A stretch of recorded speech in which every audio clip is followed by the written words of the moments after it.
विजय तिलक।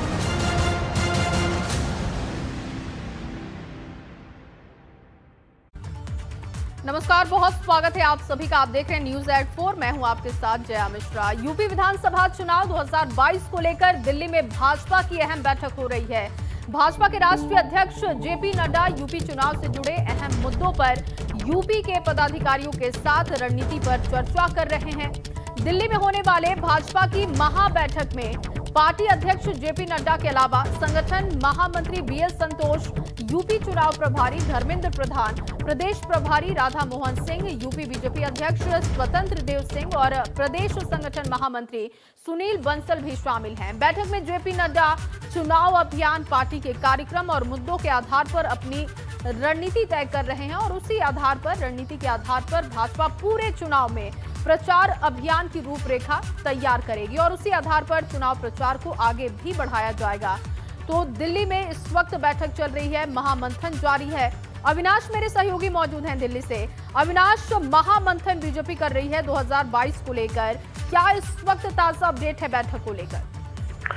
देखिए, अगर बात करें जाए तो ये तकरीबन 1 घंटे से ज्यादा ये बैठक हो चुकी है अब तक, और अभी भी मंथन चल रहा है कि किस तरीके से आगामी कार्यक्रमों को किया जाए, प्रधानमंत्री की लोकप्रियता का किस तरीके से पार्टी को फायदा लिया जाए, इसको लेकर भी मंथन चल रहा है। और उसके साथ साथ किन किन कार्यों को लेकर के जनता के बीच में जाया जाए, जिन कार्यों को हमने किया है पिछले 4.5 सालों में। तो बीजेपी अभी ये लगातार मंथन कर रही है और अभी भी ये बैठक जारी है। अगर बात करें तो अभी तकरीबन 1 से 2 घंटा और ये बैठक चलेगी, जिसमें तमाम सारे मसलों को लेकर चर्चा होगी। किस तरीके से आगे चुनाव के कार्यक्रम रहे, कहां पर पार्टी के शीर्ष नेता पहुंचे और किन किन कार्यक्रमों को आयोजित करना है अगले 1 से 1.5 महीने में, यानी कि आचार संहिता लगने से पहले कौन कौन से कार्यक्रम करने और आचार संहिता लगने के बाद कौन कौन से कार्यक्रम लगने हैं। तो इसको लेकर अभी भी बीजेपी का बड़ा मंथन चल रहा है जी। और अविनाश, इस वक्त क्योंकि बैठक में तमाम बड़े नेता मौजूद हैं, तो एक बार मैं चाहूंगी कि जानकारी दीजिएगा कि इस वक्त बैठक में कौन कौन शामिल है। देखिए, अगर बात करें तो इस वक्त उत्तर प्रदेश के बीजेपी अध्यक्ष स्वतंत्र देव सिंह और उत्तर प्रदेश के बीजेपी संगठन महामंत्री सुनील बंसल के साथ साथ पार्टी के राष्ट्रीय अध्यक्ष जेपी नड्डा, और इसके अलावा अगर बात करें तो पार्टी के राष्ट्रीय संगठन महामंत्री बीएल संतोष और उत्तर प्रदेश के चुनाव प्रभारी धर्मेंद्र प्रधान और उत्तर प्रदेश के संगठन प्रभारी राधा मोहन सिंह, इतने लोग मौजूद है। और इन्हीं के बीच में फिलहाल मंथन चल रहा है कि कैसे उत्तर प्रदेश के अंदर कार्यक्रम हो। बहुत शुक्रिया अविनाश तमाम जानकारी के लिए।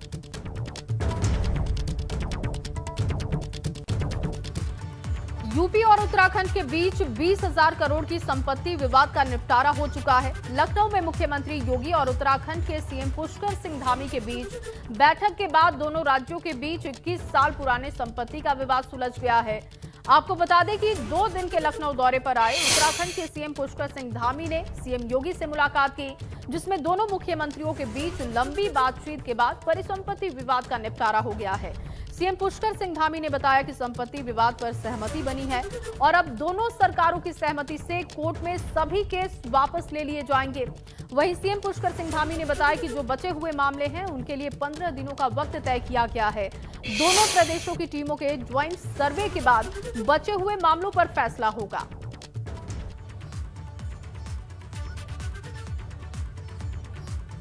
वहीं सीएम योगी और सीएम पुष्कर सिंह धामी की बैठक के बाद एबीपी गंगा संवाददाता विवेक त्रिपाठी ने मुख्यमंत्री पुष्कर सिंह धामी से एक्सक्लूसिव बातचीत की है। सुनते हैं। उत्तर प्रदेश और उत्तराखंड की परिसंपत्तियों को लेकर विवाद हल होता नजर आ रहा है। हमारे साथ उत्तराखंड के मुख्यमंत्री पुष्कर सिंह धामी हैं। हम उनसे बात करेंगे कि आज की बैठक में क्या हुआ। धामी जी, योगी जी के साथ बैठक थी, बड़े भाई छोटे भाई का मामला है, क्या बैठक में महत्वपूर्ण मुद्दे आपने उठाए? बैठक में सभी मुद्दों पर हमारी सहमति हो गई है और जितने भी प्रकरण लंबित थे सारे मामले निस्तारित हो गए हैं और जो बचे हुए हैं कुछ मामले वो अगले 15 दिनों में उनमें दोनों राज्यों की सरकारें ज्वाइंट सर्वे करेंगी, दोनों के विभाग ज्वाइंट सर्वे करेंगे। उसके आधार पर जैसे सिंचाई विभाग है, सिंचाई विभाग में 5700 हेक्टेयर भूमि है और 1700 मकान है। जितनी उत्तर प्रदेश को आवश्यकता होगी उत्तर प्रदेश को मिल जाएंगी और बाकी उत्तराखंड को हो जाएंगी। परिवहन विभाग की कुछ संपत्तियों को लेकर मुकदमे भी चल रहे हैं, उन मुकदमों की क्या स्थिति है? वो इस बैठक में तय हुआ है 205 करोड़ रुपए उत्तर प्रदेश से उत्तराखंड परिवहन निगम को मिल जाएंगे और वो मामले इस पर सहमति बनी है कि न्यायालय से वापस लिए जाएंगे। तो मुख्यमंत्री योगी जी से जो मुलाकात हुई है, जो बैठक हुई है, उसमें बहुत सारे निर्णय लिए गए हैं और ये भी निर्णय लिया गया है कि सर्वे किया जाएगा। सर्वे के बाद तय होगा कि कितनी जमीन उत्तराखंड को देनी है और कितनी जमीन यूपी के पास रहेगी। ये बहुत महत्वपूर्ण फैसला इस लिहाज से भी है क्योंकि आगे चुनाव होने वाला है। 2022 की विधानसभा चुनाव में ये जो निर्णय आज हुआ है, जो बैठक में आज फैसले लिए गए हैं, ये विधानसभा चुनाव के लिए भाजपा की उत्तराखंड में दिशा और दशा तय कर सकते हैं। कैमरा सहयोगी वीरेंद्र के साथ विवेक त्रिपाठी, एबीपी गंगा, लखनऊ। और आपको बता दें कि जिन मुद्दों पर बात बने उसमें बनबसा बैराज और किच्छा बैराज का पुनर्निर्माण यूपी सिंचाई विभाग कराएगा। उत्तराखंड परिवहन निगम को यूपी की ओर से 205 करोड़ का भुगतान होगा। आवास विभाग की परिसंपत्तियों देनदारियों का 50-50% के हिसाब से बंटवारा किया गया और अगले 1 महीने में हरिद्वार का अलकनंदा होटल उत्तराखंड को ट्रांसफर भी कर दिया जाएगा। जितने भी न्यायालयों में वाद विवाद हैं उनको वापस लिया जाएगा। वन विभाग का जो भी बकाया है उसका भुगतान भी कर दिया जाएगा। नानक सागर धौरा डैम पर वाटर स्पोर्ट्स की गतिविधियों को अनुमति मिल चुकी है। सिंचाई विभाग के मामले के निपटारे के लिए 15 दिनों का टाइम तय किया गया और 5700 हेक्टेयर जमीन का दोनों राज्य सर्वे के बाद बंटवारा करेंगे। तो बैठक में जो अहम फैसले हुए उसकी जानकारी हम आपको दे रहे हैं।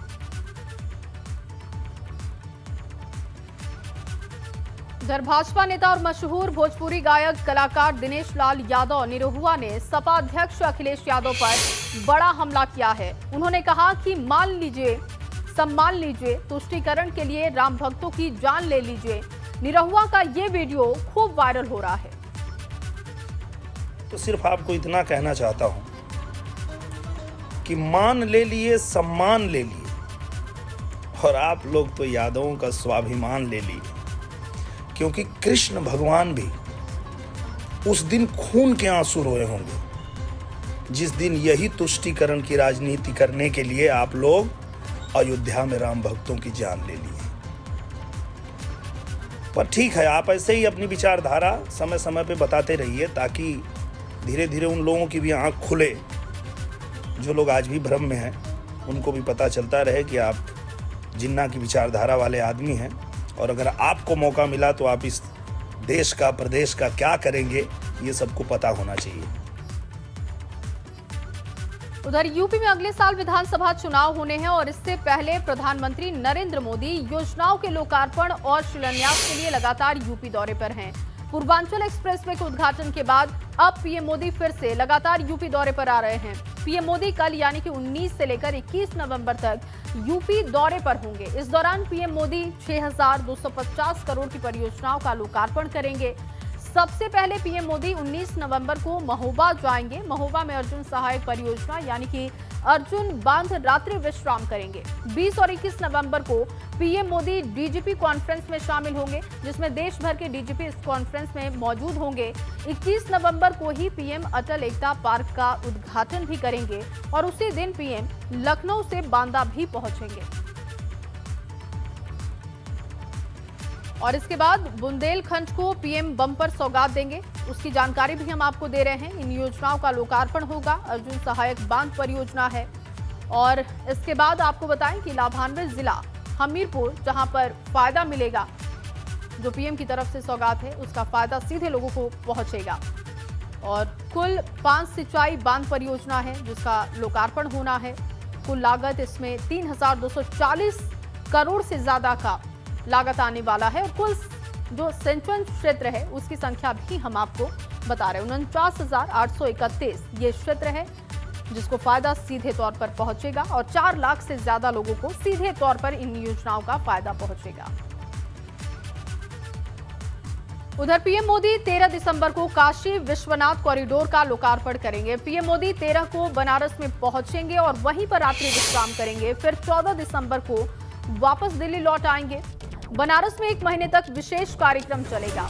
इस दौरान देश भर के भाजपा पदाधिकारियों का बनारस में सम्मेलन होगा। साथ ही भाजपा शासित राज्यों के मुख्यमंत्रियों का भी बनारस में सम्मेलन होगा। साथ ही आपको बताएं कि सभी जिला पंचायत अध्यक्षों का भी सम्मेलन होगा।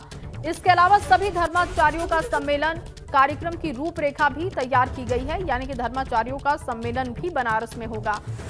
तो लगभग 1 महीने तक वाराणसी में कार्यक्रम चलेंगे। 14 दिसंबर को वापस पीएम दिल्ली लौटेंगे, लेकिन 13 दिसंबर को पीएम काशी आएंगे और उस दौरान एक तरीके से चुनाव को लेकर रणनीति और रूपरेखा तैयार होगी। उत्तर प्रदेश के पूर्व मंत्री गायत्री प्रसाद प्रजापति को सुप्रीम कोर्ट से बड़ा झटका लगा है। कोर्ट ने प्रजापति की डिफॉल्ट बेल याचिका पर सुनवाई से इनकार कर दिया है। डिफॉल्ट बेल याचिका पर सुनवाई से इनकार करते हुए सुप्रीम कोर्ट ने गायत्री प्रजापति से जमानत के लिए हाई कोर्ट जाने को कहा है। और इससे पहले लखनऊ के स्पेशल प्रवर्तन निदेशालय यानी कि ईडी ने कोर्ट ने गायत्री प्रजापति की जमानत याचिका खारिज कर दिया था। पिछले साल 26 अक्टूबर को विजिलेंस टीम ने गायत्री प्रजापति के खिलाफ आय से अधिक की संपत्ति के मामले को दर्ज किया था और उसके बाद से ईडी की इस पे नजर थी। ईडी ने जब जांच की तो ये मामला सही पाया गया, लेकिन अब सुप्रीम कोर्ट ने डिफॉल्ट बेल याचिका पर सुनवाई करने से इनकार किया है। और अब खबर आगरा से है, जहां आगरा के अरुण वाल्मीकि के परिवार से थोड़ी देर में कांग्रेस महासचिव प्रियंका गांधी मुलाकात करेंगी। पीड़ित परिवार आगरा से लखनऊ पहुंच चुका है और अब से थोड़ी देर में प्रियंका गांधी वाड्रा पीड़ित परिवार को 30 लाख रुपए का चेक देंगी। आपको बता दें कि आगरा में पुलिस की कस्टडी में अरुण की मौत हो गई थी, जिसके बाद प्रियंका गांधी आगरा जाकर पीड़ित परिवार से मिली और उसके बाद सांत्वना उन्होंने दी। 30 लाख रुपए का चेक देने का वादा किया था, जिस चेक को आज वो लखनऊ में सौंपेंगे।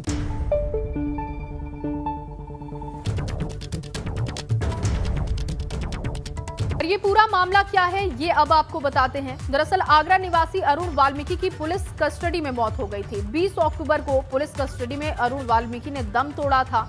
प्रियंका ने आगरा पहुंचकर पीड़ित परिवार से मुलाकात की थी, ढांढस बंधाया था।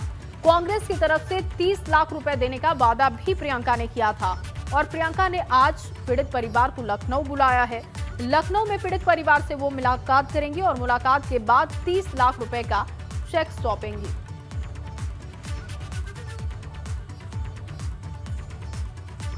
और अब खबर जशपुर से है, जहां जशपुर से कांग्रेस विधायक आदेश सिंह चौहान का हैरान करने वाला वीडियो सामने आया है। विधायक जी अधिकारी को ही पीटने लगे, जो एबीपी गंगा के कैमरे में तस्वीर कैद हो गई। खबरों के मुताबिक विधायक जी अपने काफिले से नादेही चीनी मिल पहुंचे थे काफिले से और वहां चीनी मिल के जीएम और चीफ इंजीनियर नहीं पाए गए। इस बीच विधायक जी चीनी मिल के अंदर मुआयना कर रहे थे और चीफ इंजीनियर विनीत जोशी के आने की खबर मिली। फिर क्या, नाराज विधायक का विनीत जोशी के से जैसे ही सामना हुआ, वो अपना आपा खो बैठे, गाली गलौज होने लगी, अधिकारी को पीटने लगे। दरअसल जशपुर की नादेही चीनी मिल में 15 नवंबर को पेराई सत्र शुरू होने के बावजूद चीनी मिल की ओर से गन्ना किसानों के गन्ने की तोल शुरू नहीं होने की खबर थी और इसी बात को लेकर काफी नाराज थे।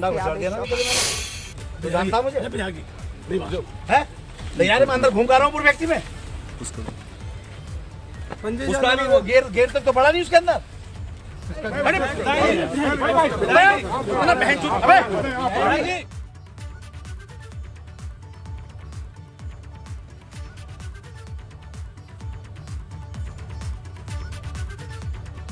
और चलिए अब आपको लखनऊ से इस वक्त की बड़ी जानकारी दे। डांसर सपना चौधरी के खिलाफ गिरफ्तारी का वारंट जारी हुआ है। एसी जेएम शांतनु त्यागी ने वारंट जारी किया है। आशियाने थाने में 14 अक्टूबर 2018 को दर्ज हुई थी सपना समेत अन्य लोगों पर एफआईआर और आशियाना इलाके में डांस शो के टिकट का बुक करने के बाद भी सपना चौधरी वहां नहीं पहुंची। ये पूरा मामला था। 300 लोगों से वसूली की गई थी, टिकट के नाम पर मोटी रकम ली गई, लेकिन सपना चौधरी वहां नहीं पहुंची। इसी को लेकर एफआईआर दर्ज की गई थी। पुराना ये मामला है। आशियाना थाने के दारोगा ने ये पूरा मामला दर्ज कराया था और डांस शो का टिकट तो दे दिया गया, 300 लोगों को पैसे भी वसूल लिए गए, लेकिन सपना चौधरी वहां नहीं पहुंची। देखिए पूरा मामला क्या है ये भी समझिए। 13 अक्टूबर 2018 को स्मृति उपवन में कार्यक्रम का आयोजन हुआ था। सपना चौधरी समेत दूसरे कलाकारों को उसमें शामिल होना था। दोपहर 3 बजे से रात 10 बजे तक वहां पर कार्यक्रम होना था और 300 रुपए की कीमत से ऑनलाइन और ऑफलाइन टिकट बांट दिए गए। सपना चौधरी रात 10 बजे तक कार्यक्रम में नहीं पहुंची और सपना के कार्यक्रम में ना पहुंचने पर लोगों ने जमकर हंगामा किया। यूपी विधानसभा चुनाव को लेकर आखिर कैसी सियासी बयार बह रही है, लोग क्या सोच रहे हैं, लोग किन बातों पर चर्चा कर रहे हैं, उनके मुद्दे क्या हैं, ये समझने के लिए, ये जानने के लिए जरूरी है कि आखिर क्या चल रहा है। अब हम आपको लेकर चलते हैं लखनऊ, हमारे संवाददाता शैलेश अरोड़ा के पास, जो सीधे आम लोगों से करेंगे बात और पूछेंगे कि 2022 चुनाव से पहले उनके दिल और दिमाग में क्या चल रहा है।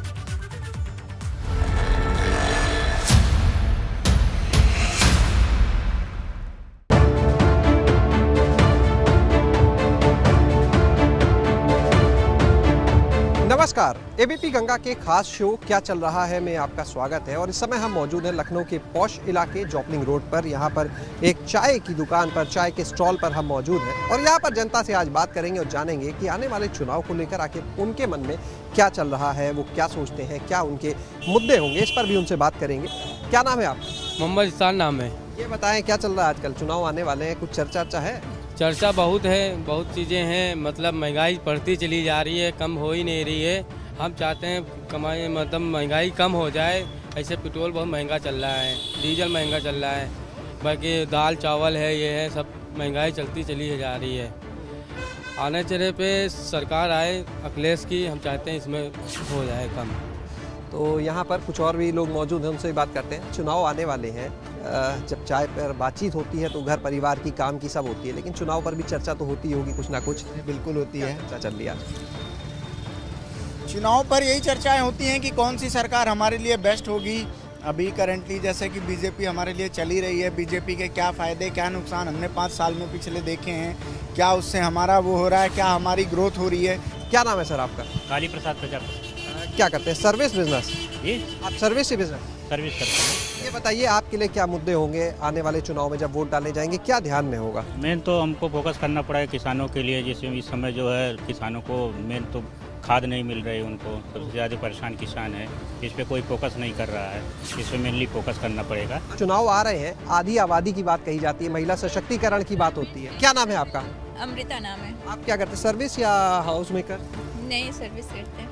आप बताएं आपके लिए क्या मुद्दे मायने रखते हैं चुनाव में? बेरोजगारी है, क्योंकि इस टाइम देखा जाए तो आए दिन सबकी जॉब जा रही है, चाहे प्राइवेट सेक्टर चाहे गवर्नमेंट, कहीं भी किसी को जॉब नहीं मिल रही है। और अगर ऐसे बात करें सैलरी भी यहाँ पे, तो अगर प्राइवेट वाले ले भी रहे तो जस्ट हाफ सैलरी पे ले रहे हैं। तो मेन इशू तो अभी हमारे लिए बेरोजगारी ही है।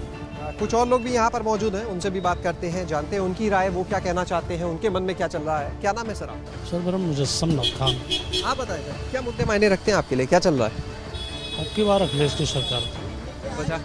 वजह यही है कि इतनी महंगाई, हर चीज़ तो महंगा हो ही गया, आप तो जानते ही हैं। आपका नाम? मोहम्मद गुफरान। गुफरान साहब आप बताएं, क्या आप पहले तो बताएं आप करते क्या हैं, क्या मुद्दे हैं आपके लिए? हमारा मुद्दा ये किसान वाला है, पानी, और ये खेतों में पानी नहीं मिल रहा, खाद नहीं मिल रही, किसान बहुत परेशान, कोई सरकार उनका साथ नहीं दे रही। यहाँ पर हम बात करेंगे, जो भाई साहब हमें दिख रहे हैं यहाँ पर चाय बनाते हुए, सर आप इधर आए, उनसे भी बात करेंगे, क्योंकि ये कुछ लोग हैं जिनसे हमने बात की, लेकिन ये भाई साहब दिन भर यहाँ पर हर तरह के आदमी के विचार सुनते हैं, चाहे वो सर्विस क्लास हो, चाहे वो किसान हो, कोई भी हो, उनसे भी हम बातचीत करेंगे। क्या नाम है भैया? अजय कुमार मौर्य नाम है मेरा। ये बताएं कि दिन भर तमाम लोग आपके यहाँ आते हैं, क्या चर्चा चलती है लोगों में आजकल? चर्चाएं में यही सरकार के बारे में चर्चाएं चलती हैं कि कौन सी सरकार अच्छी है, कौन सी खराब है। कुछ लोग, या हम तो दुकानदार हैं, हमें तो सभी लोग मिलते हैं, हर तरीके के लोग, कुछ कहते हैं अखिलेश की सरकार ठीक थी, कुछ कहते हैं योगी जी की सरकार ठीक है। तो यहाँ पर हमने लोगों के मन की बात को जाना, उनके मन में क्या चल रहा है। डेवलपमेंट भी एक बड़ा इशू होगा, और लेकिन इन सब के बीच में अगर युवाओं के लिहाज से बात करें तो सबसे बड़ा मुद्दा जो है इनके लिए वो है रोजगार, जिसे ध्यान में रखकर वो अपना वोट डालने वाले हैं। तो बहरहाल आज का हमारा शो यहीं खत्म होता है, लेकिन इसके बाद किसी नई जगह से कुछ और लोगों के साथ हम आपसे जुड़ेंगे और बताएंगे कि आखिर उनके मन में क्या चल रहा है।